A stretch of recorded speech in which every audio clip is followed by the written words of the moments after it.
राष्ट्रपति ट्रंप ने ग्वांतानामो बे निरोध केंद्र के विस्तार के लिए एक आदेश जारी किया है। इस विस्तार का उद्देश्य 30,000 प्रवासियों को रखना है। ट्रंप का दावा है कि इलीगल इमिग्रेशन को रोकने और राष्ट्रीय सुरक्षा की रक्षा के लिए यह जरूरी है। वह उन प्रवासियों को हिरासत में लेना चाहते हैं जो देश में इलीगली एंटर करते हुए पकड़े जाते हैं।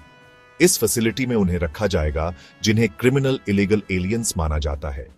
यह नया डिटेंशन फैसिलिटी अमेरिका के नेवी बेस ग्वांतानामो बे, क्यूबा में होगा। हालांकि यह existing high security military prison से अलग होगा।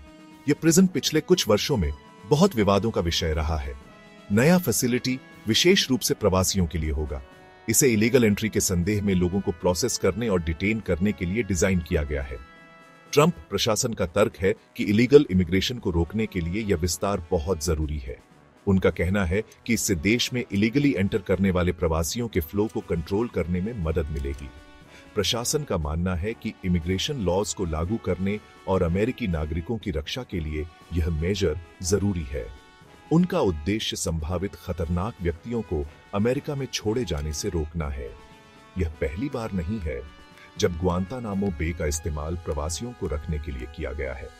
ग्वांतानामो माइग्रेंट ऑपरेशन सेंटर या GMOC के नाम से जानी जाने वाली एक फैसिलिटी वहां दशकों से मौजूद है। रिपब्लिकन और डेमोक्रेट दोनों ही एडमिनिस्ट्रेशंस ने इसका इस्तेमाल किया है। GMOC मुख्य रूप से समुद्र में पकड़े गए प्रवासियों को रखता था। ग्वांतानामो बे निरोध केंद्र का एक लंबा और विवादास्पद इतिहास रहा है।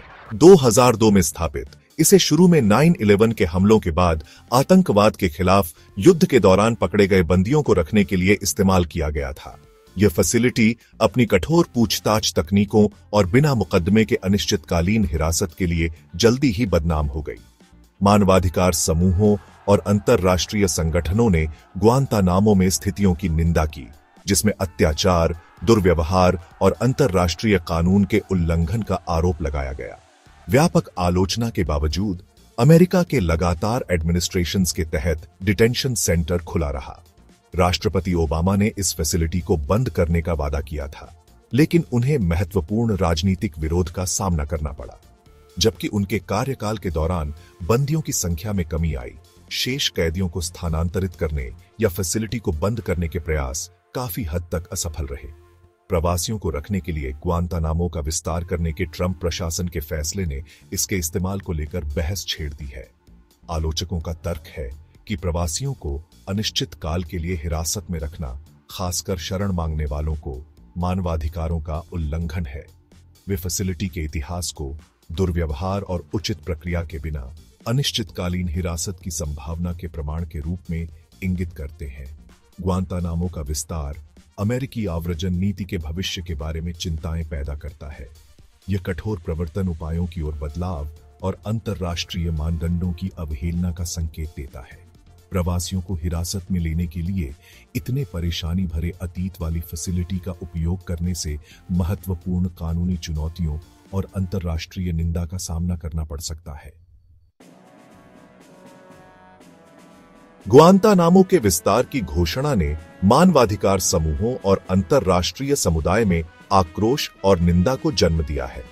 एमनेस्टी इंटरनेशनल ने इस कदम को ट्रंप प्रशासन द्वारा शरण चाहने वालों के अधिकारों पर हमले का एक खतरनाक और अमानवीय वृद्धि बताया है। ह्यूमन राइट्स वॉच ने इस फैसले की निंदा करते हुए इसे संयुक्त राज्य अमेरिका के लिए एक शर्मनाक नया निचला स्तर बताया है। क्यूबा, जिसने लंबे समय से ग्वांतानामो बे में अमेरिकी उपस्थिति का विरोध किया है, ने विस्तार योजना की निंदा की। क्यूबा सरकार ने एक बयान जारी कर इसे अंतर्राष्ट्रीय कानून का उल्लंघन और क्यूबा की संप्रभुता के खिलाफ आक्रामकता का कार्य बताया। उन्होंने क्यूबा को क्षेत्र वापस करने की मांग की। संयुक्त राष्ट्र मानवाधिकार उच्चायुक्त ने इस योजना पर गहरी चिंता व्यक्त की और अमेरिका से इस पर पुनर्विचार करने का आग्रह किया।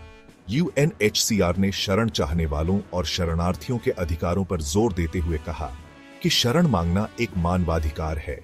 उन्होंने उत्पीड़न से भाग रहे लोगों के लिए हिरासत के इस्तेमाल के खिलाफ चेतावनी दी। कानूनी विशेषज्ञों ने ग्वांतानामो बे में प्रवासियों को अनिश्चित काल के लिए हिरासत में रखने की वैधता के बारे में भी चिंता जताई है। उनका तर्क है कि यह अमेरिकी और अंतर्राष्ट्रीय दोनों तरह के कानूनों का उल्लंघन करता है, जो व्यक्तियों को मनमाने ढंग से हिरासत में रखने पर रोक लगाते हैं। प्रवासियों को हिरासत में लेने के लिए ग्वांतानामो बे का विस्तार करने की ट्रंप प्रशासन की योजना को महत्वपूर्ण बाधाओं का सामना करना पड़ रहा है। 30,000 लोगों को रखने के लिए एक फैसिलिटी के निर्माण और संचालन की लागत बहुत ज्यादा होने का अनुमान है और यह स्पष्ट नहीं है कि धन कहां से आएगा। प्रशासन ने संकेत दिया है कि वह कांग्रेस से धन की मांग करेगा, लेकिन डेमोक्रेट्स के कड़े विरोध का सामना करना पड़ सकता है। धन से परे इस योजना को कई कानूनी चुनौतियों का सामना करने की उम्मीद है। मानवाधिकार समूहों और आव्रजन अधिवक्ताओं ने पहले ही ग्वांतानामो में प्रवासियों को अनिश्चित काल के लिए हिरासत में रखने की वैधता को चुनौती देने वाले मुकदमे दायर करने की कसम खाई है। उनका तर्क है कि यह उचित प्रक्रिया, अधिकारों और अंतर्राष्ट्रीय शरण कानूनों का उल्लंघन करता है। विस्तार योजना को हाल ही में हस्ताक्षरित कानून लेखन रिले अधिनियम द्वारा और अधिक जटिल बना दिया गया है, जिसमें चोरी या हिंसक अपराधों के लिए गिरफ्तार किए गए अनिर्दिष्ट अप्रवासियों को मुकदमे की सुनवाई तक हिरासत में रखने की आवश्यकता है। यह अधिनियम संसाधनों पर दबाव डाल सकता है और ग्वांतानामो सहित निरोध सुविधाओं में भीड़भाड़ को बढ़ा सकता है। ग्वांतानामो बे का भविष्य अनिश्चित बना हुआ है, जबकि ट्रंप प्रशासन अपनी विस्तार योजना को आगे बढ़ाने के लिए दृढ़ संकल्पित प्रतीत होता है, लेकिन उसे महत्वपूर्ण कानूनी, वित्तीय और तार्किक चुनौतियों का सामना करना पड़ सकता है। अंतर्राष्ट्रीय समुदाय करीब से देख रहा होगा और ग्वांतानामो में प्रवासियों को हिरासत में लेने के फैसले के अमेरिका की प्रतिष्ठा और अन्य देशों के साथ उसके संबंधों पर स्थायी परिणाम हो सकते हैं।